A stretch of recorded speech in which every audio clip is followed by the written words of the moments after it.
बैल का असली मालिक कौन? प्रारंभ। एक बार की बात है। अकबर बादशाह का दरबार सजा हुआ था। दरबारियों की कतार में बीरबल भी अपने स्थान पर विराजमान थे। तभी दो ग्रामीण दरबार में हाजिर हुए। उनके वस्त्र धूल धूसरित थे और चेहरों पर चिंता की लकीरें साफ दिखाई दे रही थीं। हुजूर, पहले व्यक्ति ने कहा, मैं रामू हूँ, एक साधारण किसान। मेरा बैल कुछ दिन पहले खो गया था। मैंने उसे बहुत ढूंढा लेकिन नहीं मिला। अब यह व्यक्ति श्यामू मेरे बैल को अपना बता रहा है। कृपया हमें न्याय दिलाइए। दूसरा व्यक्ति श्यामू बोला, नहीं जहांपना, यह बैल मेरा है। रामू झूठ बोल रहा है। यह बैल कुछ महीने से मेरे साथ है और मैंने ही उसे पाला है। बादशाह अकबर दोनों की बातें ध्यान से सुन रहे थे। बैल दरबार के बाहर बंधा हुआ था। वह एक मजबूत काले रंग का बैल था, जिसकी गर्दन पर एक सफेद चिन्ह था। बादशाह ने कहा, बीरबल, यह मामला तुम सुलझाओ। यह निश्चित करना कठिन है कि बैल किसका है, पर मुझे पूरा विश्वास है कि तुम्हारी चतुराई इसे भी हल कर देगी। बीरबल ने मुस्कुराकर सिर झुकाया और बोला, हुजूर, मुझे एक दिन का समय दीजिए। मैं कल तक सच्चाई का पता लगा लूंगा। जांच की शुरुआत। बीरबल ने दोनों किसानों को साथ ले जाकर एक सराय में ठहराया और बैल को वहीं एक कोठरी के बाहर बांध दिया। उसने दोनों से कहा, कल सवेरे मैं तुम्हारे साथ खेत पर चलूंगा। वहीं से सच सामने आएगा। रामू और श्यामू दोनों आश्चर्य में थे। बैल का मालिकाना हक खेत पर कैसे सिद्ध होगा? लेकिन बीरबल की योजना कुछ और ही थी। रात के समय बीरबल ने एक विश्वसनीय सेवक को बुलाया और चुपचाप कुछ निर्देश दिए। सेवक तुरंत बाहर चला गया। अगली सुबह बीरबल दोनों किसानों को लेकर रामू के खेत की ओर चल पड़ा। रास्ते में उन्होंने बहुत बात नहीं की। बैल वहीं सराय के पास एक सेवक की निगरानी में बंधा था। खेत में प्रयोग। जब वे रामू के खेत पहुंचे तो बीरबल ने रामू से पूछा, बताओ, जब यह बैल तुम्हारे पास था तब तुम इसे किस नाम से पुकारते थे? रामू बोला, हुजूर, मैं इसे मोती कहकर पुकारता था। यह नाम सुनते ही दौड़कर मेरे पास आ जाता था। बीरबल ने कुछ देर सोचकर श्यामू से पूछा, और तुम इसे क्या कहते हो? श्यामू ने कहा, मैं इसे काली कहकर बुलाता हूं। यह उस नाम पर ही प्रतिक्रिया करता है। बीरबल मुस्कराया। उसने दोनों से कहा, ठीक है, अब हम लौटते हैं। लेकिन मैं चाहता हूं कि जब मैं बैल को बुलाऊं तब तुम दोनों पीछे खड़े रहो और कोई आवाज न निकालो। सच्चाई की परख। जब वे सराय लौटे, बैल वहीं बंधा था। बीरबल ने बैल को देखने के बाद धीरे से कहा, मोती। बैल ने कोई प्रतिक्रिया नहीं दी। फिर बीरबल ने कहा, काली। बैल ने हल्की सी गर्दन घुमाई, लेकिन चलकर नहीं आया। इसके बाद बीरबल ने एक छोटा थैला निकाला जिसमें ताजा घास थी। वह रामू के खेत से लाई गई थी। उसी रात को बीरबल के सेवक ने यह घास काट कर लाई थी, जैसा बीरबल ने निर्देश दिया था। बीरबल ने उस घास को बैल के पास रखा। बैल ने तुरंत घास को सूंघा और धीरे धीरे चबाने लगा। फिर उसने आसपास सूंघना शुरू किया और सीधा रामू के पास आकर खड़ा हो गया। बीरबल ने पूछा, श्यामू, क्या तुम भी यही घास अपने खेत में उगाते हो? श्यामू हकलाने लगा, नहीं हुजूर, मेरे खेत में तो दूसरी घास होती है। बीरबल मुस्कुराए। तो फिर यह बैल उस घास को तुरंत कैसे पहचान गया? दरबार में उपस्थित सभी लोग बीरबल की इस चालाकी पर अचंभित थे।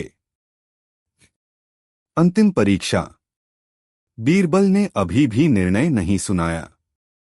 वह पूरी तरह सुनिश्चित होना चाहता था। उसने एक और योजना बनाई। उसने रामू और श्यामू दोनों को आदेश दिया कि वे एक एक दिन बैल की देखभाल करें। पहले दिन श्यामू को मौका दिया गया। श्यामू दिन भर बैल को चारा देता रहा, लेकिन बैल न तो ठीक से खाता था, न ही शांत खड़ा रहता था। वह बार बार इधर उधर देखने लगता, जैसे कुछ खोज रहा हो। दूसरे दिन रामू की बारी आई। रामू ने बैल के शरीर पर हाथ फेरा, उसके गले को सहलाया और प्यार से बात की, मोती देख मैं आ गया हूं। चिंता मत कर। बैल तुरंत शांत हो गया। उसने रामू की हथेली चाटी और जोर से डकार मारी, जैसे संतुष्ट हो। बीरबल ने यह सब चुपचाप देखा। दरबार में फैसला। तीसरे दिन सब दरबार में हाजिर हुए। अकबर ने बीरबल से कहा, अब तो तुमने फैसला कर लिया होगा बीरबल। बीरबल ने हाथ जोड़कर उत्तर दिया, जी हाँ हुजूर। मैंने सारी जांच कर ली है और सच्चा मालिक सामने है। अकबर बोले, तो बताओ बैल का असली मालिक कौन है। बीरबल ने रामू की ओर इशारा करते हुए कहा, यह बैल रामू का है। मैंने घास के प्रयोग और व्यवहारिक परीक्षण के माध्यम से यह सिद्ध किया है। बैल रामू की उपस्थिति में शांत हो जाता है, उसकी घास पहचानता है और उसके बुलाने पर प्रतिक्रिया देता है। दरबार में सबने ताली बजाई। अकबर ने श्यामू की ओर देखा, तुमने झूठ बोलकर दरबार और न्याय की अवमानना की है। तुम्हें दंड मिलना चाहिए। श्यामू ने सिर झुकाकर क्षमा मांगी। अकबर ने उसे चेतावनी देकर छोड़ा, पर साथ ही उसे यह आदेश दिया कि वह भविष्य में किसी के अधिकार पर झूठा दावा न करे। रामू को उसका बैल लौटा दिया गया और एक छोटी धनराशि इनाम के रूप में दी गई। उपसंहार। दरबार समाप्त हुआ, लेकिन बीरबल की चतुराई का एक और किस्सा आमजन के बीच पहुंच चुका था। लोग आपस में बातें कर रहे थे। वाह! बीरबल ने बिना किसी दस्तावेज के बैल के मालिक का पता लगा लिया। बिना लड़ाई, बिना शोर शराबे, कितना सुंदर न्याय किया। अकबर ने बीरबल से कहा, तुम्हारी बुद्धिमानी हर बार मुझे चकित कर देती है। काश हर राज्य में तुम्हारे जैसे न्यायाधीश होते। बीरबल मुस्कराया और बोला, जहां पनाह, सच्चाई को सामने लाने के लिए आंखों से ज्यादा जरूरी है समझ और धैर्य। सीख। इस कहानी से हमें यह शिक्षा मिलती है कि न्याय करने में केवल कानूनी कागजात ही नहीं, बल्कि विवेक, अनुभव और निरीक्षण की भी आवश्यकता होती है। झूठ चाहे जितना भी सुसज्जित हो, अंततः सच की पहचान हो ही जाती है। समाप्त। कहानी 2100 शब्द। यह रही एक नई अकबर बीरबल की कहानी। कहानी न्याय की तिल्ली। भूमिका।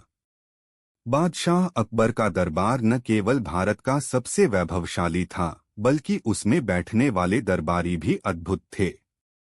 और उनमें सबसे अलग थे बीरबल, अपनी चतुराई, न्यायप्रियता और हाजिर जवाबी के लिए प्रसिद्ध। यह कहानी उस समय की है जब न्याय की कसौटी पर बीरबल को एक कठिन निर्णय लेना पड़ा। आइए जानें क्या हुआ। एक विचित्र मामला। एक दिन दरबार लगा हुआ था। दरबार के कोने में संगीत चल रहा था, कहीं पर कोई सैनिक अपनी रिपोर्ट दे रहा था और कुछ दरबारी आपस में चर्चा कर रहे थे। तभी दो व्यापारी दरबार में आए। वे अपने कपड़ों से अमीर लग रहे थे, लेकिन चेहरे पर तनाव और क्रोध की छाया थी। पहले व्यापारी ने कहा, जहांपना, मेरा नाम सेठ हेमराज है। यह व्यक्ति सेठ धर्मदास झूठा है और मेरे साथ धोखा कर रहा है। मेरे कीमती मोती उसने चुरा लिए हैं और अब कहता है कि वो उसके हैं। दूसरा व्यापारी धर्मदास बोला, हुजूर, मैं निर्दोष हूं। वे मोती मेरे पूर्वजों की निशानी हैं। हेमराज झूठा आरोप लगा रहा है। अकबर ने दोनों की बात सुनी और कहा, यह मामला बीरबल सुलझाएंगे। वह न्याय की डोरी को बिना टूटे खींच सकते हैं। बीरबल ने सिर झुकाकर कहा, हुजूर, मैं सत्य का पता लगाकर न्याय अवश्य करूंगा, लेकिन इसके लिए मुझे एक दिन का समय दीजिए। जांच की शुरुआत। बीरबल ने दोनों व्यापारियों को अलग अलग बुलाया और मोतियों की जानकारी ली। हेमराज ने कहा कि उसके मोती एक खास संदूक में रखे थे, जिन पर उसके पारिवारिक चिन्ह अंकित हैं। बीरबल ने पूछा, क्या तुम बता सकते हो कि उन मोतियों की कोई विशेष पहचान है? हेमराज ने बताया कि मोती बहुत दुर्लभ हैं, वे हल्के गुलाबी रंग के हैं और उनकी सतह पर रेखाएं हैं, जैसे उनमें दरार हो, लेकिन असल में वे प्राकृतिक चिन्ह हैं। धर्मदास ने भी यही बात कही। उसने बताया कि वह मोती उसे उसके पिता ने दिए थे और वह वर्षों से उनके पास हैं। बीरबल ने सोचा, दोनों एक ही तरह का विवरण दे रहे हैं। अब अगर इनमें से कोई झूठा है तो वह बहुत शातिर है। मोतियों की परख। बीरबल ने दोनों से कहा कि वे मोती लेकर दरबार में आएं। अगले दिन दोनों व्यापारी मोती लेकर आए। बीरबल ने मोती लिए और दरबार के जौहरी को बुलाया। जौहरी ने मोतियों की जांच की और कहा, हुजूर, ये मोती बहुत ही दुर्लभ हैं। दोनों व्यापारी एक ही तरह के मोती लेकर आए हैं। इनमें कोई भिन्नता नहीं है। बीरबल ने पूछा, क्या यह संभव है कि ये दो अलग अलग स्रोतों से आए हों लेकिन एक जैसे दिखते हों? जौहरी ने कहा, बहुत कम संभावना है, मगर यह असंभव नहीं है। अब बीरबल ने दोनों व्यापारियों को एक एक तिल्ली माचिस की लकड़ी जैसी पतली छड़ी दी और कहा, यह तिल्ली न्याय की तिल्ली है। इसे घर ले जाइए और एक दिन के बाद वापस लाइए। जिस तिल्ली की लंबाई बढ़ेगी वही सच्चाई का संकेत देगी। दोनों व्यापारी हैरान हुए, लेकिन बीरबल की आज्ञा का पालन किया और तिल्लियां लेकर चले गए। तिल्लियों का रहस्य। अगले दिन बीरबल ने दरबार में सभी को बुलाया। दोनों व्यापारी अपनी अपनी तिल्लियां लेकर आए। बीरबल ने पहले हेमराज की तिल्ली को देखा, वह सामान्य लग रही थी। फिर धर्मदास की तिल्ली देखी, वह थोड़ी छोटी थी, लगभग 1 अंगुल कम। बीरबल मुस्कुराया और बोला, जहांपना, अब इस मामले का फैसला किया जा सकता है। अकबर ने पूछा, पर बीरबल, आपने तो कहा था कि जिसकी तिल्ली लंबी होगी वही सच्चा होगा, पर यहाँ तो किसी की तिल्ली लंबी नहीं है, बल्कि धर्मदास की तिल्ली छोटी है। बीरबल बोले, बस यही बात हमें सच्चाई की ओर ले जाती है। न्याय की तिल्ली कोई जादू की लकड़ी नहीं है। मैंने यह बात केवल इसलिए कही थी ताकि जो दोषी है वह डर के कारण तिल्ली काट दे, यह सोचकर कि तिल्ली अगर न बढ़ी तो वह पकड़ा जाएगा। धर्मदास ने तिल्ली काट दी, इसका अर्थ है कि उसने डर के कारण यह किया, जबकि हेमराज ने तिल्ली को वैसा ही रहने दिया। इससे स्पष्ट है कि हेमराज सच्चा है और धर्मदास झूठा। धर्मदास के चेहरे पर हवाइयां उड़ने लगीं। वह कांपने लगा और बोला, माफ कर दीजिए हुजूर, मैं लालच में अंधा हो गया था। मोती मैंने चुराए थे, मुझे क्षमा करें। बादशाह अकबर ने कड़ा निर्णय लिया, धर्मदास को कुछ दिन कारावास की सजा दी जाएगी और भविष्य में व्यापार करने से पहले उसे हमारी स्वीकृति लेनी होगी। हेमराज को उसके मोती लौटा दिए गए और बीरबल को इनाम दिया गया। दरबार के बाद दरबारियों ने बीरबल से पूछा, आपको कैसे विश्वास हुआ कि तिल्ली वाली योजना काम करेगी? बीरबल मुस्कराए और बोले, झूठा व्यक्ति हमेशा पकड़ा जाता है, क्योंकि सच्चाई में डर नहीं होता और झूठ हमेशा कुछ छुपाना चाहता है। मेरे प्रयोग ने उस छुपाने की कोशिश को उजागर कर दिया। कुछ सप्ताह बाद नया संकट। एक दिन अकबर शिकार के लिए जंगल गए। लौटते समय रास्ते में उन्हें एक गरीब औरत मिली जो रो रही थी। वह बोली, जहांपना, मेरी एकमात्र गाय किसी ने चुरा ली है। मैं उसी पर निर्भर हूं। अब मेरे बच्चे भूखे मर जाएंगे। अकबर को दया आई। उन्होंने कहा, चिंता मत करो, मैं तुम्हारे लिए न्याय लेकर आऊंगा। उन्होंने बीरबल को बुलाकर पूरा हाल सुनाया। बीरबल ने गांव जाकर छानबीन शुरू की। वहां उन्हें पता चला कि पास के ही एक धनी किसान हरिया के पास हाल ही में एक नई गाय आई है। वह कहता है कि उसने उसे खरीदा है। बीरबल ने उस गाय को देखा, वह ठीक वैसी ही थी जैसी औरत ने वर्णन की थी। बीरबल ने फिर एक योजना बनाई। गाय की मां कौन? बीरबल ने गांव के मंदिर में सबको बुलाया और गाय को भी लाया गया। उस गरीब औरत और हरिया दोनों को बुलाया गया। बीरबल ने कहा, अब गाय खुद बताएगी कि उसकी असली मालकिन कौन है।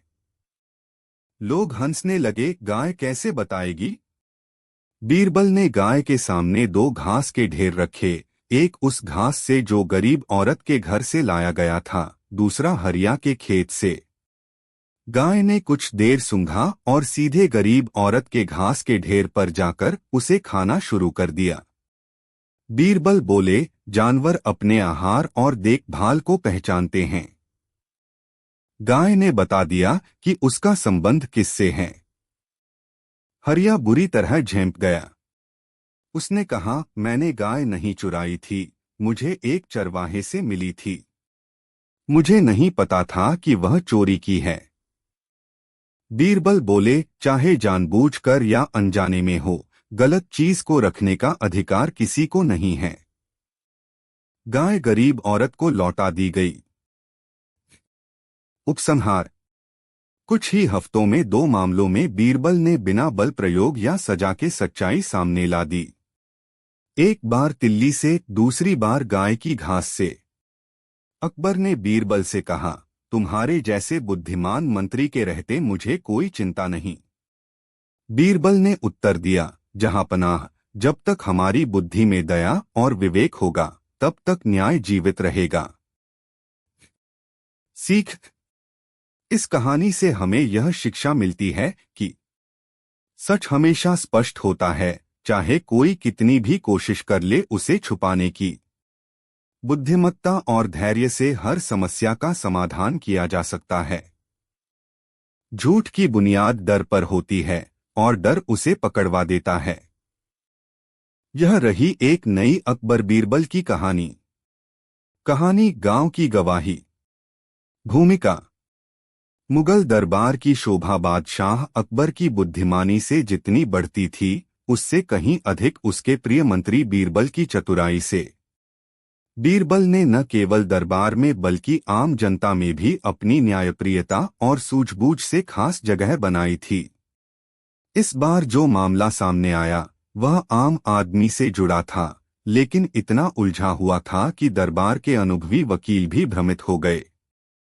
तब बीरबल ने न केवल सच सामने लाया, बल्कि ऐसा न्याय किया जिसे वर्षों तक लोग याद करते रहे। प्रारंभ। एक पुराना कुआं और एक नया विवाद। यह घटना उस समय की है जब बादशाह अकबर ने बीरबल को न्यायिक मामलों की जिम्मेदारी सौंपी थी और हुक्म दिया था कि सप्ताह में एक बार दरबार आम जनता के लिए भी खुले। एक दिन दो ग्रामीण रघु और हरनाम दरबार में हाजिर हुए। दोनों मध्य आयु के, सीधा सादे लेकिन अत्यंत क्रोधित थे। रघु ने गुहार लगाई, जहांपनाह, यह आदमी हरनाम मेरी पुश्तैनी जमीन पर दावा कर रहा है। वह कहता है कि जिस कुएं से मैं वर्षों से पानी लेता आ रहा हूं वह उसका है, जबकि वह कुआं हमारे पुरखों ने खुदवाया था।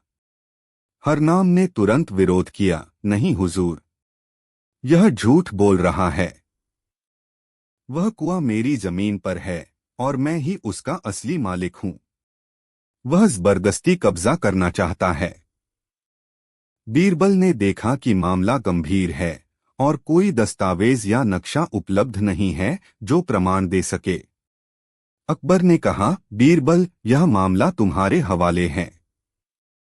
बिना दस्तावेज के अब सच्चाई निकालना तुम्हारी बुद्धि का काम है। बीरबल ने सिर झुकाकर कहा, हुजूर, मैं 3 दिन का समय चाहता हूं। इस दौरान मैं खुद गांव जाकर इस मामले की तह तक पहुंचूंगा। गांव में बीरबल का आगमन। बीरबल साधारण वस्त्र पहनकर 2 सैनिकों और एक मंत्री के साथ गांव पहुंचे। उन्होंने अपनी पहचान नहीं बताई और ग्राम पंचायत से मिलने का निवेदन किया। चूंकि बीरबल की ख्याति दूर दूर तक थी, गांव वाले उन्हें पहचान गए और सब तुरंत इकट्ठा हो गए। बीरबल ने गांव के वृद्धों से पूछा, क्या आप लोग इस कुएं के इतिहास के बारे में कुछ बता सकते हैं? गांव का सबसे वृद्ध व्यक्ति रामनाथ सामने आया और बोला, हुजूर, मैं इस गांव में 70 वर्षों से रह रहा हूं। जब मैं छोटा था तब यह कुआं खुदा था।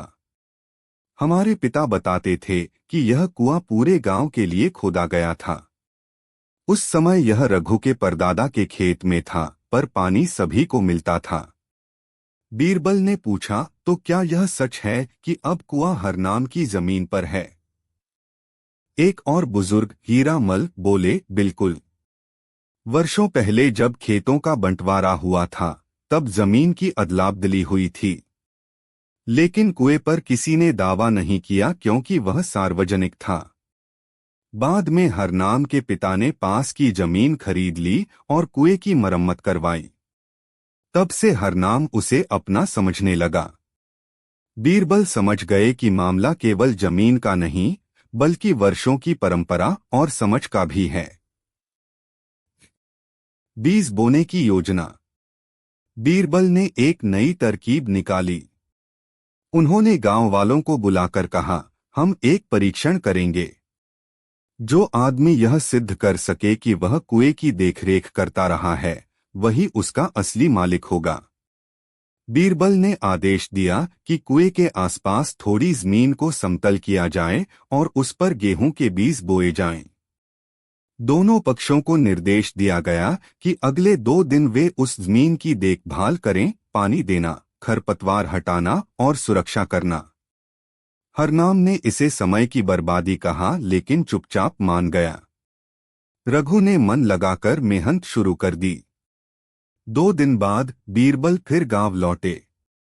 उन्होंने देखा कि रघु ने सुबह शाम खेत को पानी दिया था, रात में मशाल जलाकर पहरा भी दिया, जबकि हरनाम केवल दिन में एक बार आकर देखता था, वह भी दूसरों को आदेश देकर। सच्चाई सामने आती है। बीरबल ने दोनों से पूछा, तुम में से कौन उस दिन यहां था जब मिट्टी में चींटियों ने रास्ता बनाया? हरनाम चुप रहा, जबकि रघु ने तुरंत कहा, मैंने देखा था हुजूर। मैंने पानी डालने से पहले उन पर राख छिड़क दी थी ताकि बीज खराब न हो। बीरबल मुस्कुराए। जहांपनाह, उन्होंने कहा, अब मुझे निर्णय सुनाने की अनुमति दीजिए। अकबर ने अनुमति दी। बीरबल का न्याय। बीरबल बोले, यह विवाद केवल जमीन या पानी का नहीं है। यह उस भावना का है जो व्यक्ति को उसकी संपत्ति के प्रति जोड़ती है। रघु ने उस कुएं की परंपरा को निभाया है। उसने उसकी देखभाल की है, गांव को पानी दिया है और मेहनत से उसका उपयोग किया है। हरनाम ने केवल अधिकार जताया है, कर्तव्य नहीं निभाया। मेरे परीक्षण ने यह सिद्ध कर दिया कि रघु उस कुएं का वास्तविक उत्तराधिकारी है। हरनाम को केवल जमीन का मालिक माना जाएगा, कुआं सार्वजनिक संपत्ति के रूप में ग्राम पंचायत को सौंपा जाएगा और रघु को उसका प्रबंधक नियुक्त किया जाएगा। दरबार में सबने तालियां बजाईं। अकबर बोले, बीरबल, तुमने फिर से साबित कर दिया कि न्याय केवल नियमों से नहीं, भावना और विवेक से भी किया जा सकता है। घटना का प्रभाव। इस फैसले से गांव में शांति आ गई। हरनाम कुछ दिनों तक नाराज रहा, लेकिन जब उसने देखा कि रघु ने कुएं के आसपास पौधे लगाए और वहां एक छायादार पेड़ लगाया, तब उसकी नाराजगी भी कम हो गई। गांव के बच्चे अब उस कुएं के पास खेलते और स्त्रियां वहीं आकर पानी भरतीं। यह स्थान अब केवल विवाद का नहीं बल्कि एकता का प्रतीक बन गया था। अंतिम प्रसंग, बीरबल की शिक्षा। दरबारियों में से एक ने बीरबल से पूछा, आपने बीज बोने का विचार कहाँ से पाया? क्या वह कोई पुरानी विधि है? बीरबल मुस्कुराए, नहीं मित्र, वह मेरी अपनी सोच थी। जैसे बीज समय और देखभाल से उगते हैं, वैसे ही सच्चाई भी परिश्रम और धैर्य से प्रकट होती है। जो केवल अधिकार चाहता है लेकिन जिम्मेदारी नहीं निभाता, वह असली मालिक नहीं हो सकता। अकबर बोले, तुम्हारे जैसे मंत्री के कारण ही मेरा राज्य न्यायप्रिय कहलाता है। सीख एक, संपत्ति पर अधिकार केवल स्वामित्व से नहीं, सेवा और संरक्षण से आता है। 2, विवेकपूर्ण परीक्षा बिना हिंसा और कठोरता के सच्चाई उजागर कर सकती है। 3, संवेदनशीलता और परंपरा को समझना न्याय की असली कसौटी होती है। यह रही एक नई, मौलिक अकबर बीरबल की कहानी।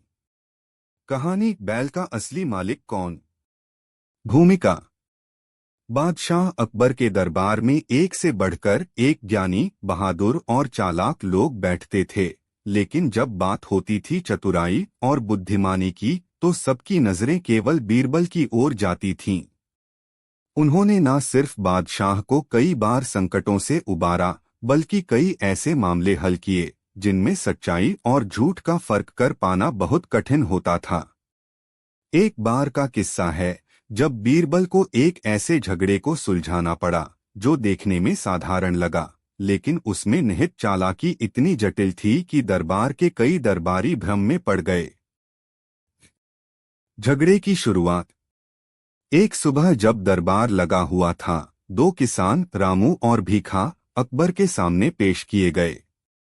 दोनों का चेहरा गुस्से से लाल था और दोनों एक दूसरे पर आरोप लगा रहे थे। रामू बोला, जहांपना, यह बैल मेरा है। मैंने इसे बचपन से पाला है, पर यह चालाक भीखा मेरे खेत से इसे चुराकर अपने घर ले गया है। जब मैं इसे वापस लाने गया तो यह मुझ पर ही चोरी का आरोप लगा बैठा। भीखा ने तुरंत विरोध किया, नहीं हुजूर, यह बैल मेरा है। मैं इसे हाट से खरीद कर लाया हूं। रामू झूठ बोल रहा है। वह मुझसे पुरानी दुश्मनी रखता है और अब मेरे बैल पर भी दावा कर रहा है। बादशाह ने दोनों की बातें सुनी। बैल भी उनके सामने खड़ा था, ऊंचा, हट्टा-कट्टा, भूरी खाल वाला, सींग थोड़े टेढ़े। देखने से कोई यह नहीं कह सकता था कि यह किसका है। अकबर ने बीरबल की ओर देखा और मुस्कुराते हुए कहा, बीरबल, अब यह बैल तुम्हारे हवाले। देखो कैसे पता लगाते हो कि इसका असली मालिक कौन है। बीरबल ने सिर झुकाकर कहा, जहांपनाह, मुझे एक दिन का समय दें। मैं सत्य का पता लगाकर दरबार में पेश होऊंगा। बीरबल की योजना। बीरबल बैल को अपने साथ लेकर चले गए। उन्होंने दोनों किसानों से कहा, कल सुबह सूरज निकलने से पहले दरबार में हाजिर हो जाना। उस समय निर्णय सुनाया जाएगा। उसी रात बीरबल ने बैल को एक अलग स्थान पर रखा, उसे भरपेट चारा दिया और उसके गले में एक घंटी बांधी। इसके बाद उन्होंने अपने सेवक को बुलाया और कहा, रामू और भीखा के गांव जाओ। ध्यान से देखो कि उनके घरों के पीछे कैसे चारा रखा जाता है, किस तरह की आवाजों पर जानवर प्रतिक्रिया करते हैं और ये किसान अपने जानवरों को कैसे पुकारते हैं। सेवक ने सब कुछ ध्यान से देखा और सुबह बीरबल को रिपोर्ट दी। उसने बताया कि रामू अपने बैल को नंदू नंदू कहकर पुकारता है और उसकी खास सीटी बजाता है, जबकि भीखा सीधे ओ बैल कहकर बुलाता है। साथ ही रामू अपने बैल को गुड़ में लिपटी रोटी खिलाता है, जबकि भीखा सूखा चारा देता है। निर्णय की सुबह। अगले दिन दरबार लगा। दोनों किसान हाजिर थे और बैल भी वहां था। बीरबल ने एक खुला मैदान तय कराया, जहां दोनों किसानों को बैल से करीब 20 गज की दूरी पर खड़ा किया गया। बीरबल बोले, अब तुम दोनों अपने अपने तरीके से बैल को बुलाओ। जो भी मालिक होगा बैल उसी के पास जाएगा। पहले भीखा ने बैल को बुलाया। वह जोर जोर से चिल्लाया, ओ बैल, इधर आ, और अपने हाथ से चारा दिखाया। बैल ने एक बार उसकी ओर देखा, लेकिन फिर बिना हिले डुले खड़ा रहा। अब रामू की बारी थी। उसने हल्की सी सीटी बजाई और पुकारा, नंदू, नंदू बेटा इधर आ। इसके बाद उसने गुड़ की रोटी हवा में हिलाई। बैल ने तुरंत सिर उठाया, कान खड़े किए और दौड़ता हुआ रामू के पास पहुंच गया।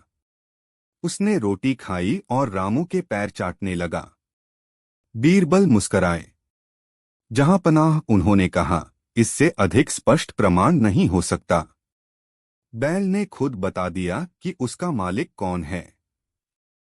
अकबर ने सिर हिलाया और बोले, सच है बीरबल, जानवर झूठ नहीं बोलते। इसका असली मालिक रामू है। भीखा का दूसरा दावा। भीखा अब भी हार मानने को तैयार नहीं था। उसने कहा, यह सब नाटक है। रामू ने मेरे बैल को सीटी और रोटी की आदत डाली होगी। यह सब मिलीभगत है। बीरबल ने उसकी बात सुनी और बोले, ठीक है, यदि तुम्हें लगता है कि यह नाटक है तो चलो एक और परीक्षण करें। नया परीक्षण, बैल की चाल पहचानो। बीरबल ने आदेश दिया कि बैल को एक झोला पहनाकर खेत में छोड़ा जाए, जिसमें थोड़ी मिट्टी और चारा हो। फिर दोनों किसानों को बैल की चाल देखकर बताना था कि वह कहाँ जाएगा। बैल को जब छोड़ा गया तो वह सीधा रामू के खेत की ओर चल पड़ा। उसने पहले नहर की तरफ मुंह किया, फिर वहां की मिट्टी में सूंघा और फिर जाकर वहां बैठ गया, ठीक वहीं जहां सेवक ने बताया था कि रामू अपने बैल को बैठाता था। बीरबल बोले, बैल की स्मृति बहुत तेज होती है। वह उस जगह गया जहां वह पहले से परिचित था। यह पुनः साबित करता है कि रामू ही असली मालिक है। भीखा की साजिश उजागर। बीरबल को अब भी संतोष नहीं था।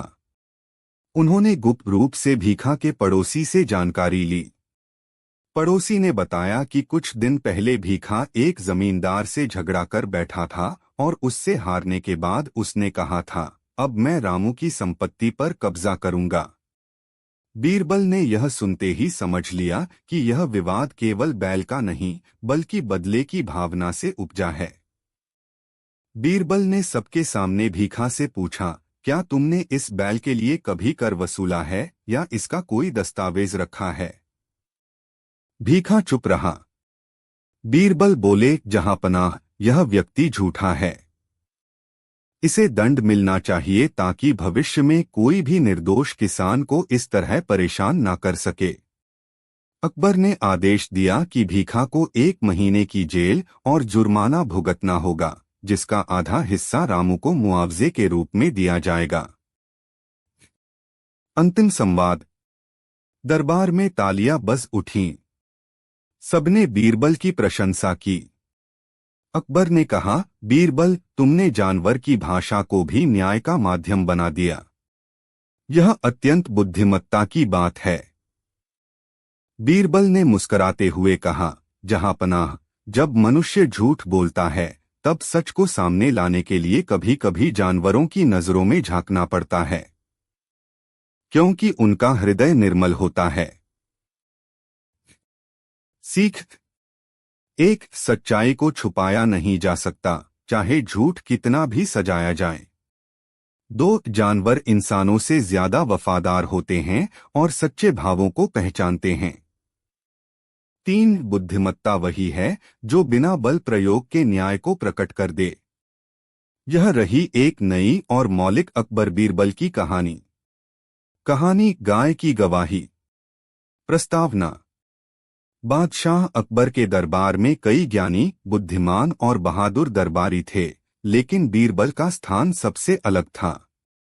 बीरबल की चतुराई, तर्क बुद्धि और न्यायप्रियता के किस्से दूर दूर तक मशहूर थे। उन्होंने न केवल दरबार के जटिल मामलों को हल किया, बल्कि आम जनता के विवादों को भी ऐसे सुलझाया कि लोग आज तक उन्हें याद करते हैं। यह कहानी एक ऐसे ही अनोखे मामले की है, जिसमें एक साधारण दिखने वाली गाय ने दरबार में हलचल मचा दी और बीरबल ने अपनी बुद्धि से ऐसा न्याय किया जो नजीर बन गया। झगड़े की शुरुआत। एक सुबह जब अकबर का दरबार लगा हुआ था, तभी दो ग्रामीण हरिया और खेमचंद दरबार में हाजिर हुए। दोनों के साथ एक सुंदर सी सफेद गाय थी, जिसकी पीठ पर हल्के भूरे रंग के धब्बे थे। गाय शांत खड़ी थी, लेकिन उसके कारण दरबार में कोलाहल था। हरिया बोला, जहांपनाह, यह गाय मेरी है। मेरे घर की पुश्तैनी गाय है। यह खेमचंद ने रात में मेरे तबेले से चुराई है। अब कहता है कि यह उसकी है। खेमचंद ने तुरंत विरोध किया, झूठ है हुजूर।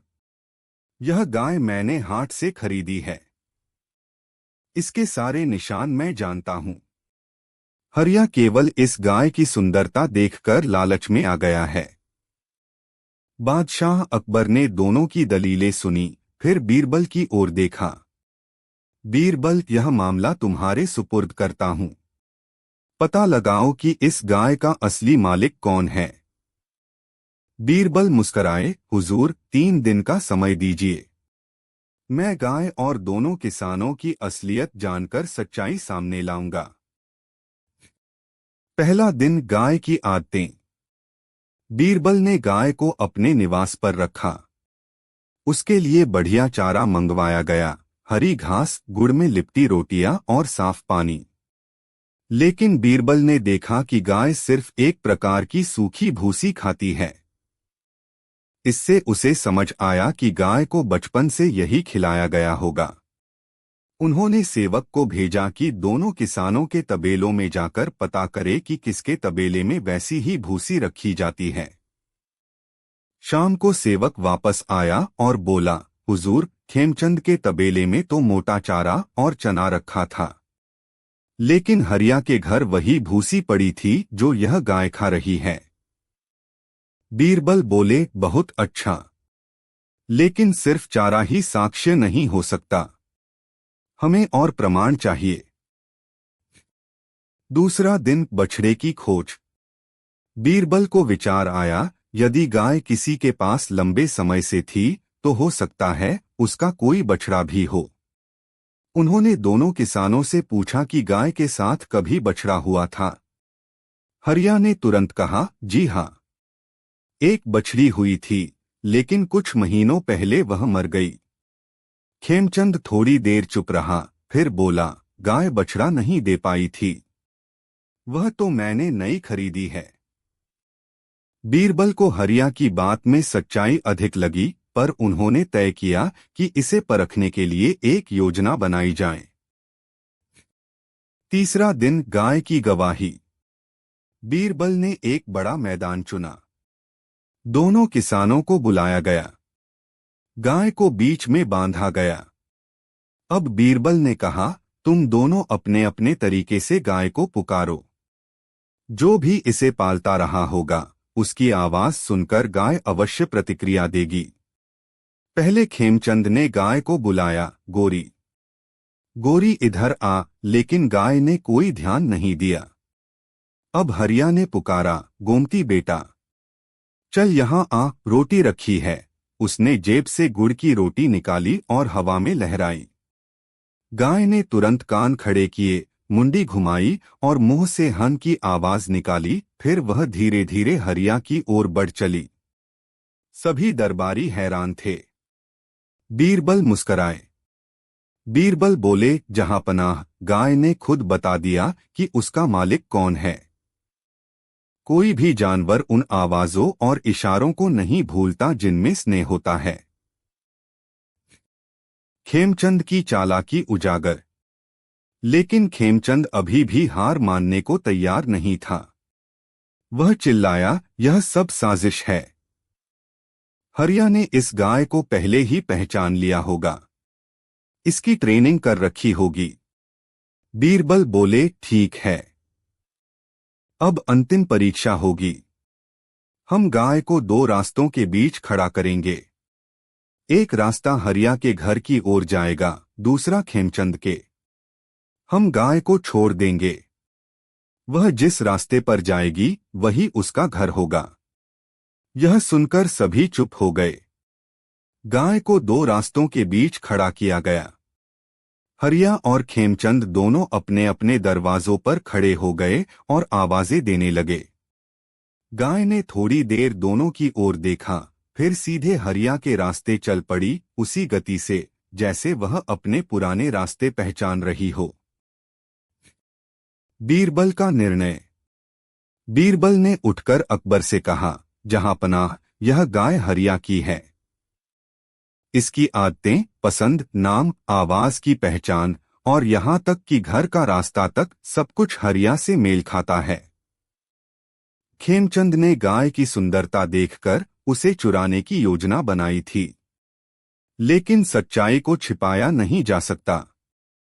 अकबर बोले, तो फिर क्या दंड दिया जाए खेमचंद को? बीरबल बोले, उसे 1 माह की सजा दी जाए और हरिया को मानसिक कष्ट के लिए क्षतिपूर्ति स्वरूप 2 गायें दी जाएं, एक दरबार से और एक खेमचंद के तबेले से। न्याय की जयकार। दरबार में जय जयकार होने लगी। सबने बीरबल की प्रशंसा की। अकबर बोले, बीरबल, तुम्हारी बुद्धि की मिसाल नहीं है। तुमने एक गाय से सच्चाई उगलवा ली। बीरबल मुस्कराए और बोले, जहांपनाह, जब इंसान झूठ बोलता है तब हमें सच्चाई जानने के लिए बेजुबानों की आंखों में झांकना पड़ता है। जानवर धोखा नहीं देते। कहानी से शिक्षा। एक, सच्चाई को कोई दबा नहीं सकता, चाहे झूठ कितना भी फैला दिया जाए। 2, जानवर अपने मालिक की भावनाओं और आदतों को पहचानते हैं। यह रिश्ता शब्दों से नहीं, संवेदना से बनता है। 3, न्याय केवल तर्क से नहीं, संवेदनशीलता और अवलोकन से भी होता है। यह रही एक नई और विस्तृत अकबर बीरबल की कहानी। कहानी सपनों की खेती और सच का बीज। प्रस्तावना। बादशाह अकबर के दरबार में चतुर और परखू दरबारी रहते थे, पर सबसे तेज दिमाग और सूझबूझ वाला केवल एक ही था, बीरबल। जब किसी समस्या का समाधान ना मिले या सच्चाई और झूठ का अंतर करना मुश्किल हो, तब बादशाह अकबर सिर्फ एक नाम लेते थे, बीरबल। इस बार का मामला जरा हटकर था। यह झगड़ा था खेती के एक टुकड़े पर बात इसमें केवल जमीन की नहीं थी, यह था सपना, लालच, चालाकी और इंसान की गहराई से जुड़ा मामला। झगड़े की शुरुआत। एक सुबह 2 ग्रामीण किसान रामलाल और भोलाराम दरबार में हाजिर हुए। दोनों के साथ दस्तावेज, गवाह और नफरत भरे चेहरे थे। मामला था गांव के बाहर की एक उपजाऊ जमीन का, जिसे दोनों अपना बता रहे थे। रामलाल बोला, जहांपनाह, यह जमीन मेरे पिता ने मुझे दी थी। मैंने उसमें वर्षों मेहनत की है, सिंचाई की व्यवस्था की, बंजर जमीन को सोना बनाया। अब भोलाराम उस पर दावा कर रहा है। भोलाराम गरज पड़ा, हुजूर, यह जमीन तो मेरे दादा की थी। मेरी गैरहाजिरी में रामलाल ने उस पर कब्जा कर लिया। मैंने जब शिकायत की तो इसे दरबार में लाना पड़ा। अकबर ने दोनों की दलीलें सुनी, फिर बीरबल की ओर देखा। बीरबल, अकबर बोले, यह जमीन अब तुम्हारे न्याय पर है। देखो कौन सही है और कौन सिर्फ स्वार्थवश झूठ बोल रहा है। बीरबल ने हाथ जोड़कर कहा, हुजूर, मुझे 3 दिन का समय दें। सच्चाई की फसल जल्द ही काट ली जाएगी। पहला दिन जमीन का दौरा। बीरबल ने अपने 2 सेवकों के साथ खेत का निरीक्षण किया। यह जमीन लगभग 5 बीघा थी। अच्छी तरह जोती गई थी, पानी की नालियां बनी थीं और कुछ हिस्सों में हल्का बीज डाला गया था। पास ही दो झोपड़ियां थीं, एक रामलाल की, दूसरी भोलाराम की। बीरबल ने गांव वालों से भी बातचीत की। गांव के बुजुर्ग ने बताया, हुजूर, वर्षों पहले यह जमीन बंजर थी। रामलाल ने मेहनत की, कुआं खुदवाया, खेत को सींचा, पर दस्तावेज पुराने हैं और भोलाराम उन्हें लेकर आया है। दस्तावेज देखने पर पता चला कि दोनों के पास कुछ कुछ कागज थे, पर पुराने, मिटे हुए और एक दूसरे से विरोधाभासी। बीरबल सोच में पड़ गए। दस्तावेज से सच्चाई नहीं निकलेगी, उन्हें कुछ और करना होगा। दूसरा दिन सपना और बीरबल ने एक योजना बनाई। अगले दिन दरबार में उन्होंने घोषणा की, रामलाल और भोलाराम, तुम दोनों की सच्चाई पता करने के लिए एक विशेष परीक्षा ली जाएगी। आज रात तुम दोनों इसी खेत में रहोगे, कोई तीसरा व्यक्ति पास नहीं जाएगा। सुबह तुमसे एक एक सवाल पूछा जाएगा। दोनों किसानों को रात वहीं रुकने को कहा गया। बीरबल ने गुप्त रूप से दो पहरेदारों को वहां तैनात किया, जिन्हें आदेश था केवल देखना, हस्तक्षेप नहीं करना। रात की घटना। रात हुई, खेत में सन्नाटा छा गया। चांदनी में दोनों किसान अलग अलग कोनों में लेटे। पहरेदार दूर से सब देख रहे थे। आधी रात को भोलाराम उठा। वह खेत की मिट्टी हाथ में लेकर सूंघता रहा, फिर कुएं तक गया और कुछ सोचता रहा। एक पहरेदार ने सुना, वह बड़बड़ा रहा था, इतना अच्छा खेत, काश ये मेरा होता।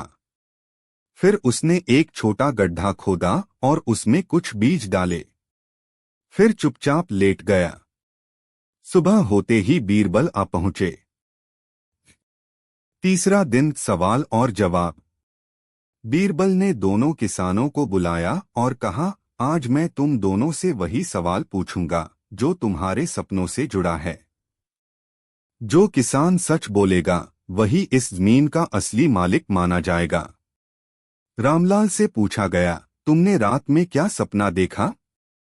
रामलाल बोला, मैंने सपना देखा कि खेत में सोने की बालियां उग आई हैं। मेरी मेहनत रंग लाई है और खेत मुझे आशीर्वाद दे रहा है। बीरबल ने सिर हिलाया। अब भोलाराम की बारी थी। भोलाराम बोला, मैंने सपना देखा कि यह खेत मुझे दे दिया गया है। एक दिव्य पुरुष आया और बोला, भोलाराम, अब यह खेत तेरा है। मैं बहुत खुश हुआ। बीरबल मुस्कराए। बस फैसला हो गया, उन्होंने कहा। अकबर ने पूछा, कैसे बीरबल? उन्होंने तो बस सपने बताए हैं। बीरबल बोले, जहां पनाह। रामलाल ने अपने सपने में खेत में फसल देखी, उसकी मेहनत का फल देखा। भोलाराम ने सपने में खेत को पाया, मुफ्त में। यह अंतर दोनों की सोच को बताता है। एक मेहनतकश है, दूसरा लालची। दरबार में सन्नाटा छा गया। अंतिम चाल, बीज की गवाही। फिर बीरबल बोले, कल रात एक ने खेत में बीज बोया, वह बीज अब बोलेगा। वे दोनों किसानों को साथ लेकर खेत के उस हिस्से में पहुंचे जहां भोलाराम ने बीज डाले थे। उन्होंने खुदाई करवाई। बीज ताजे थे, नम थे, रात में ही डाले गए थे। बीरबल ने पूछा, रामलाल, क्या तुमने यह बीज डाले थे? नहीं हुजूर। भोलाराम चुप था। बीरबल बोले, खेत को वही अपना मानता है जो उसमें बीज बोता है, पर जो सिर्फ सपना देखे और बीज चुराए वो उसका हकदार नहीं हो सकता। अकबर का निर्णय। अकबर ने मुस्कुराकर कहा, बीरबल, तुमने एक सपना और एक बीज से न्याय का बीज बोया है। यह जमीन अब हमेशा के लिए रामलाल की है। भोलाराम को फटकार लगी और 10 दिन की जेल की सजा भी हुई। कहानी से शिक्षा। 1. सपने वे मूल्यवान हैं जो मेहनत से जुड़े हों, ना कि केवल पाने की लालसा से। 2. जो खेत में बीज नहीं बोता उसे फसल काटने का हक नहीं होता। 3 न्याय केवल कागजों से नहीं, मन की सच्चाई और कर्म से होता है। यह रही एक नई, मौलिक और विस्तार पूर्वक लिखी गई अकबर बीरबल की कहानी। कहानी झूठ की गठरी, सच की डोरी। प्रस्तावना। बादशाह अकबर के शासनकाल में दिल्ली का दरबार न केवल राजनीति और प्रशासन का केंद्र था, बल्कि न्याय और बुद्धि की कसौटी भी वहीं लगती थी। दूर दूर से लोग अपने झगड़े, विवाद और संदेह लिए अकबर बीरबल की चौखट पर आते थे। इन दो विभूतियों में बादशाह की दृढ़ता और बीरबल की चतुराई न्याय को एक नई परिभाषा देती थी। यह कहानी भी एक ऐसे ही मामले की है जो दिखने में मामूली लग सकता है, पर जब बीरबल की निगाह उस पर पड़ी तो सच्चाई की परतें खुलती गईं। विवाद का आरंभ। एक दिन दरबार लगा हुआ था। सेनापति अपनी सेना की रिपोर्ट दे रहा था। तभी दरबार के द्वारपाल ने सूचना दी, जहांपनाह गांव आलमपुर से 2 व्यापारी हाजिर हुए हैं। इनके बीच किसी बहुमूल्य वस्तु को लेकर विवाद है। अकबर ने अनुमति दी। दरबार में 2 व्यक्ति आए, एक लंबा, गठीला और संभ्रांत दिखने वाला जिसका नाम था शिवनाथ, और दूसरा दुबला, थोड़े पुराने वस्त्रों में, नाम था धनीराम। दोनों के हाथ में एक पुरानी, भारी गठरी थी जो कपड़े में लिपटी हुई थी। शिवनाथ बोला, हुजूर, यह गठरी मेरे स्वर्गीय पिता की निशानी है। मेरे घर से चुराकर धनीराम इसे ले गया है और अब दावा करता है कि यह उसकी है। धनीराम तपाक से बोला, झूठ है। यह गठरी मेरी मां की दी हुई पारिवारिक वस्तु है। मैंने इसे वर्षों संभाल कर रखा है। शिवनाथ इस पर जबरन दावा कर रहा है क्योंकि इसे देखकर उसे लालच आ गया है। अकबर कुछ देर मौन रहे, फिर बीरबल की ओर मुड़े। बीरबल, यह गठरी अब तुम्हारे विवेक के हवाले है। तय करो, इसके भीतर की सच्चाई किसकी है। गठरी की जांच। बीरबल ने दोनों से वह गठरी ली और दरबार में खोलने की अनुमति मांगी। गठरी खोलने पर सभी की आंखें आश्चर्य से फैल गईं। उसमें एक बहुत ही सुंदर, पुरानी, हाथ से बनी हुई चांदी की मूर्ति, कुछ हीरे जवाहरात जड़े कंगन और एक तांबे की तख्ती थी जिस पर कुछ लेख था, शायद कोई वंशवृक्ष या प्रमाण। बीरबल ने मूर्ति और गहनों को अलग रखा और तख्ती को साफ कर पढ़ने की कोशिश की। उस पर लिखा था, यह संपत्ति मेरे बड़े पुत्र को दी जाती है, जो मेरी मृत्यु के समय मेरी सेवा में रहेगा। गोपालदास, सन 1520। बीरबल ने तुरंत पूछा, तुम दोनों गोपालदास को कैसे जानते हो? शिवनाथ बोला, वह मेरे पिता थे। जब वह बीमार थे, मैं ही उनके पास रहता था। यह उनकी अंतिम निशानी है जो मुझे मिली। धनीराम ने कहा, मेरे पिताजी गोपालदास के छोटे भाई थे। गोपालदास ने संतान नहीं होने पर मुझे गोद लिया था। मैं ही अंतिम समय में उनकी सेवा में था। बीरबल ने तख्ती पर गौर किया। तिथि, लेखनी और भाषा से ऐसा लगा कि तख्ती प्राचीन थी, पर इससे यह नहीं पता चल पा रहा था कि असली वारिस कौन है। बीरबल की पहली चाल, यादों की कसौटी। बीरबल ने दोनों को बुलाया और कहा, इस गठरी में जो सामान है उसमें से कोई एक वस्तु ऐसी होनी चाहिए जिसकी कहानी सिर्फ असली मालिक जानता होगा। बताओ, मूर्ति की क्या खासियत है? शिवनाथ बोला, यह मूर्ति हमारे घर के पूजा स्थान में थी। हर साल दशहरे पर हम इसके आगे दीप जलाते थे। यह मूर्ति दाहिनी ओर थोड़ा झुकी हुई है।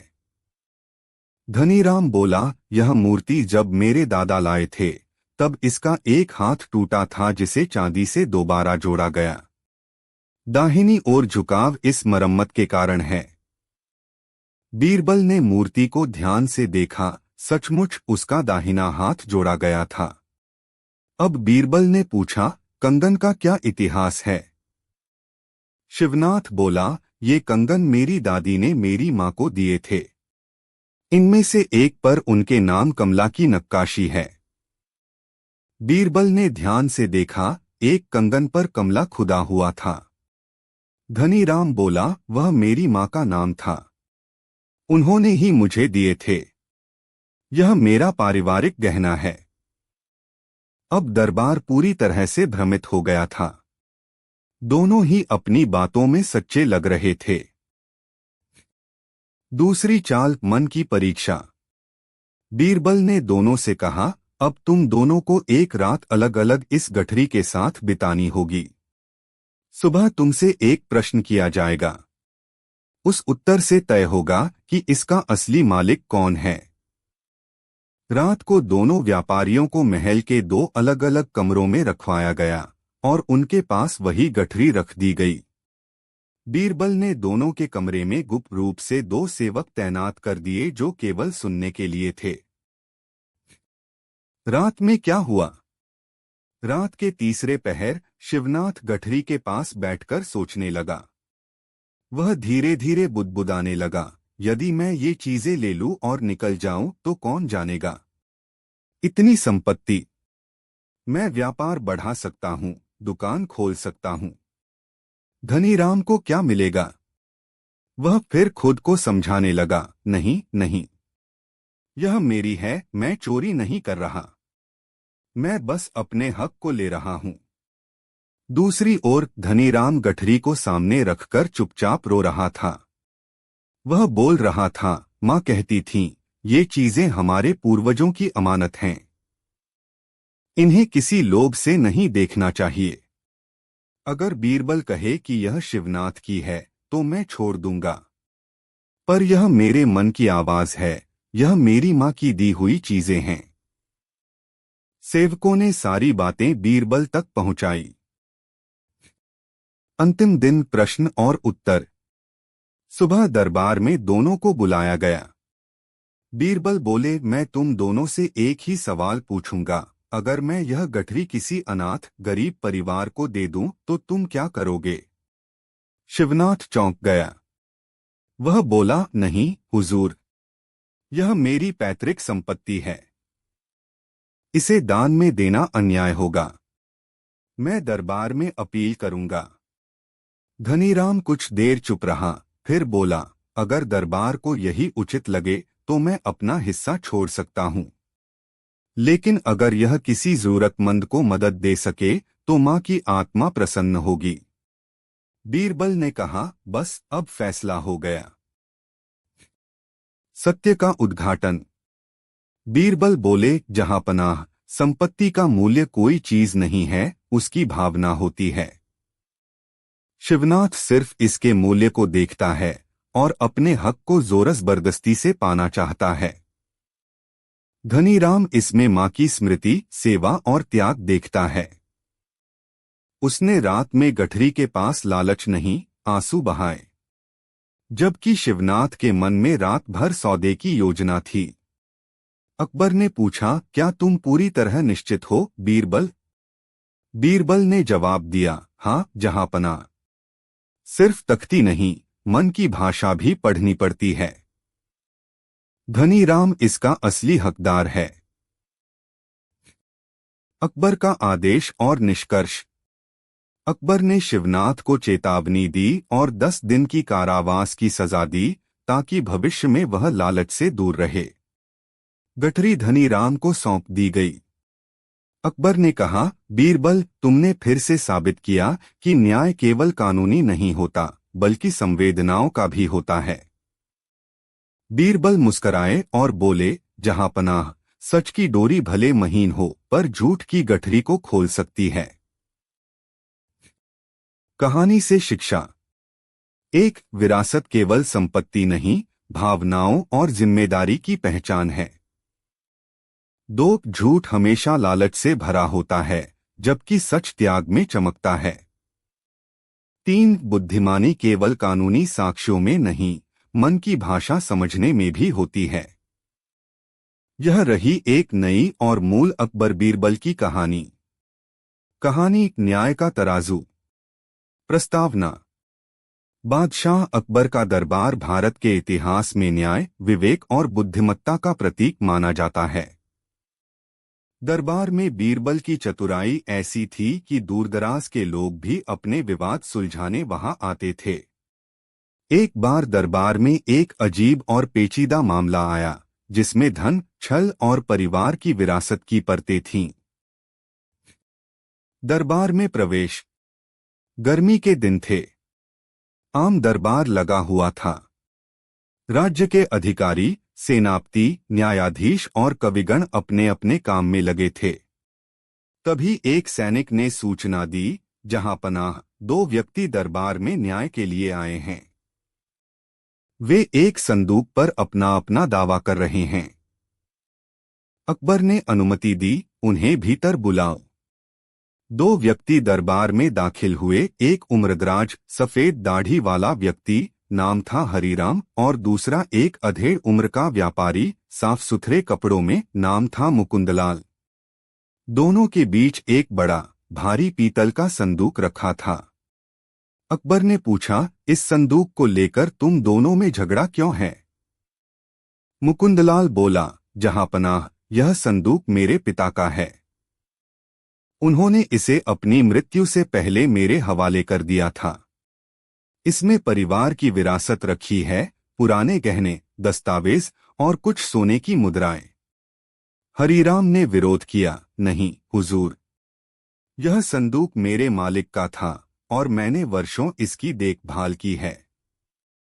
मृत्यु से पहले उन्होंने कहा था कि यह संदूक मेरी ईमानदारी की इनाम है। अब मुकुंदलाल इसे जबरन ले जाना चाहता है।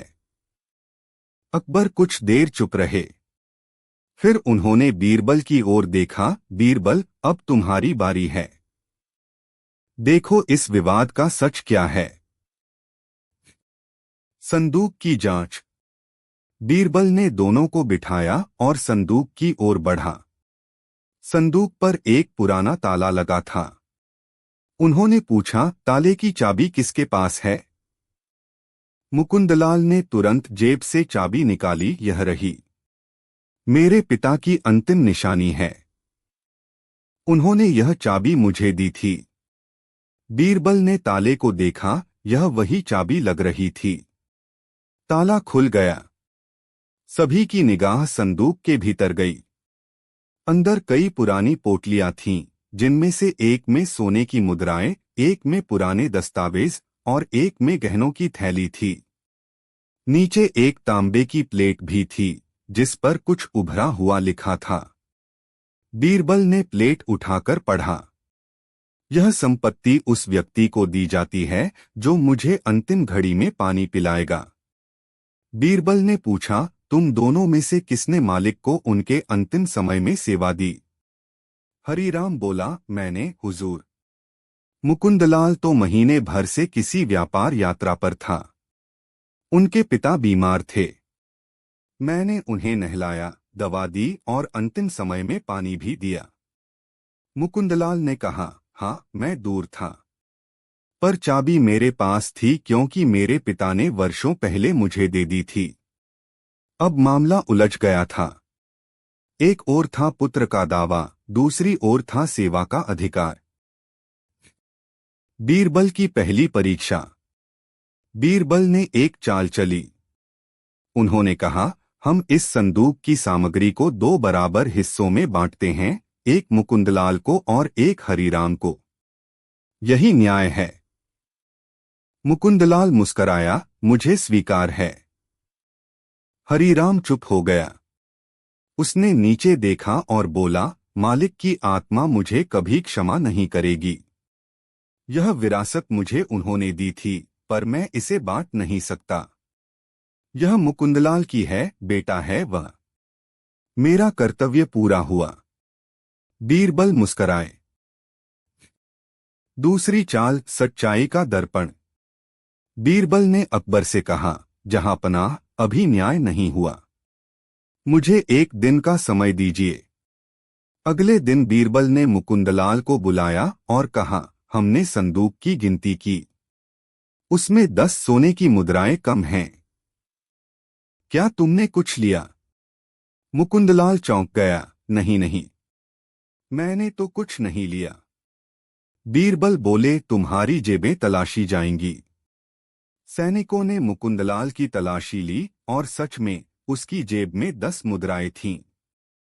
मुकुंदलाल बड़बड़ाने लगा, मैंने बस देखना चाहा था कि असली हैं या नहीं। बीरबल बोले, एक पुत्र जिसने पिता की विरासत को चोरी से परखा, वह वारिस नहीं हो सकता। हरीराम जिसने सेवा की, जिसने विरासत बांटने से मना किया, वही असली उत्तराधिकारी है। अकबर का निर्णय। अकबर ने कहा, बीरबल, तुम्हारा न्याय अनोखा है। जहां लोग खून के रिश्ते में अधिकार देखते हैं, तुमने सेवा और सच्चाई को मान्यता दी। उन्होंने मुकुंदलाल को 1 माह के लिए जेल भेजा ताकि वह अपनी गलती समझे। हरीराम को संदूक सौंपा गया और साथ में आजीवन पेंशन की घोषणा भी हुई। शिक्षा। एक सच्चा वारिस वही होता है जो सेवा और ईमानदारी से रिश्ते निभाए। 2 चतुराई से किया गया न्याय समाज को सही रास्ता दिखाता है। 3 रिश्तों में अधिकार नहीं, कर्तव्य बड़ी बात होती है। यह रही एक मूल और लंबी अकबर बीरबल की कहानी। कहानी खोया हुआ हार और चोर कौन। प्रस्तावना। बादशाह अकबर का दरबार अपनी न्यायप्रियता और चतुराई के लिए पूरे हिंदुस्तान में प्रसिद्ध था। दरबार में जब कोई कठिन समस्या आती तो बीरबल की बुद्धिमत्ता हर बार जीत का झंडा फहराती। यह कहानी एक ऐसे रहस्य और धोखे की है जिसमें चोर की तलाश ने पूरे दरबार को चौंका दिया। सोनाबाई का मामला। एक दिन दिल्ली के एक प्रसिद्ध व्यापारी सेठ हरकचंद दरबार में उपस्थित हुए। उनके साथ उनकी पत्नी सोनाबाई भी थी। दोनों के चेहरे पर चिंता और क्रोध स्पष्ट था। हरकचंद ने अकबर से निवेदन किया, जहां पनाह, मेरी पत्नी का एक कीमती हीरे जवाहरात का हार चोरी हो गया है। उसकी कीमत हजारों अशर्फिया थी। हमें पूरा विश्वास है कि हमारे घर की ही कोई नौकरानी चोर है। अकबर ने पूछा, क्या तुम्हारे पास कोई सबूत है? हरकचंद बोला, हमारे घर की 4 नौकरानियां हैं, गौरी, माया, तुलसी और जीनत। उस दिन केवल ये चारों ही घर में थीं। हार तिजोरी में रखा था और तिजोरी का कमरा केवल इन्हीं चारों के आने जाने की जगह में था। अकबर ने तुरंत बीरबल को बुलाया और कहा, इस चोरी का पता लगाना तुम्हारा कार्य है। इन चारों में से कौन चोर है, इसका निर्णय तुम करो। चारों नौकरानियां। बीरबल ने सभी चारों नौकरानियों को दरबार में बुलवाया। वे सभी भयभीत थीं, पर उन्होंने जोर देकर कहा कि वे निर्दोष हैं। गौरी ने कहा, हुजूर, मैंने हार को कभी नहीं छुआ। मुझे तो यह भी नहीं पता वह कैसा दिखता था। माया बोली, मैं उस दिन रसोई में व्यस्त थी, तिजोरी वाले कमरे में गई ही नहीं। तुलसी ने कहा, मैं तो सारे दिन कपड़े धो रही थी। चोरी से मेरा कोई संबंध नहीं है। जीनत ने कहा, मैं तो बीमार थी और कमरे से बाहर ही नहीं निकली। चारों की बातें सुनकर बीरबल मुस्कराया। अब असली खेल शुरू होने वाला था। बीरबल की पहली चाल। बीरबल ने चारों से कहा, मैं तुम सभी को आज रात के लिए महल के एक एक कमरे में अलग रखवाऊंगा। सुबह हम इस मामले की फिर से जांच करेंगे। चारों को अलग कमरों में ठहराया गया। रात को बीरबल ने अपने 2 विश्वस्त सेवकों को निर्देश दिया कि वे चारों कमरों के बाहर निगरानी रखें और देखें कि कौन सी नौकरानी क्या करती है। बीरबल ने सभी को रात में एक विशेष मिट्टी का दीपक दिया और कहा, यह दीपक रात भर जलता रहना चाहिए। अगर किसी का दीपक बुझ गया तो समझा जाएगा कि वह डर या पाप के कारण ठीक से नहीं सोई। रात का रहस्य। अगली सुबह बीरबल चारों कमरों में गया। गौरी का दीपक बुझा हुआ था, वह घबराई हुई दिखी। माया का दीपक आधा जला था। तुलसी का दीपक पूरी तरह जला था। जीनत के कमरे में दीपक बिल्कुल वैसा ही था जैसे रात को रखा गया था, पूरी तरह जल रहा था। बीरबल ने चारों को फिर से बुलाया और पूछा, रात कैसी बीती? गौरी ने कहा, मैं सो नहीं सकी, हर समय डर था। बीरबल बोला, डर तो उसी को होता है जिसने कुछ गलत किया हो। गौरी कांपने लगी, पर उसने कोई स्वीकारोक्ति नहीं की। दूसरी चाल, चमत्कारी डंडिया। बीरबल ने अब अपनी दूसरी चाल चली। उसने चारों को एक एक लकड़ी की डंडी दी और बोला, ये डंडियां जादुई हैं। जिसने हार चुराया है उसकी डंडी सुबह तक 1 अंगुल बड़ी हो जाएगी। चारों डंडियां लेकर अपने कमरों में चली गईं। अगले दिन जब वे लौटीं तो बीरबल ने सबसे पहले डंडियां मंगाईं। गौरी की डंडी वैसी ही थी। माया की डंडी थोड़ी छोटी हो गई थी। तुलसी की डंडी भी यथावत थी। जीनत की डंडी 1 अंगुल छोटी हो गई थी। बीरबल मुस्कराया, उसे पता चल चुका था कि चोर कौन है। बीरबल का निर्णय। बीरबल ने अकबर से कहा, जहां पनाह, चोर माया है। दरबार में सन्नाटा छा गया। बीरबल ने समझाया, मैंने उन्हें बताया था कि जादुई डंडी चोर की पहचान करेगी और बड़ी हो जाएगी। माया डर गई और उसने अपनी डंडी रात को 1 अंगुल काट दी ताकि अगर वह बड़ी भी हो तो पकड़ी न जाए। पर उसका यही डर उसकी गलती का प्रमाण है। माया फूट फूट कर रोने लगी। उसने चोरी स्वीकार कर ली और बताया कि कैसे वह हार को चुराकर अपने भाई को भेज चुकी है, जिसे बहुत पैसों की जरूरत थी। अकबर का न्याय। अकबर ने आदेश दिया कि हार सेठ हरकचंद को लौटाया जाए। माया को 2 माह की जेल दी गई और बाद में उसे सेवा कार्य में लगाकर सुधार का अवसर भी दिया गया।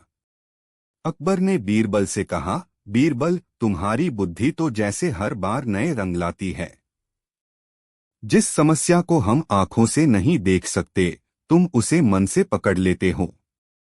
बीरबल ने मुस्कुराकर कहा, जहां पनाह, सच्चाई को उजागर करने के लिए कभी कभी डर की छाया भी पर्याप्त होती है। शिक्षा। 1, झूठ और चोरी का बोझ मन पर सबसे भारी होता है। 2, डर अक्सर सबसे बड़ा गवाह होता है। 3, बुद्धिमानी केवल साक्ष्यों में नहीं, मानवीय व्यवहार में भी झलकती है।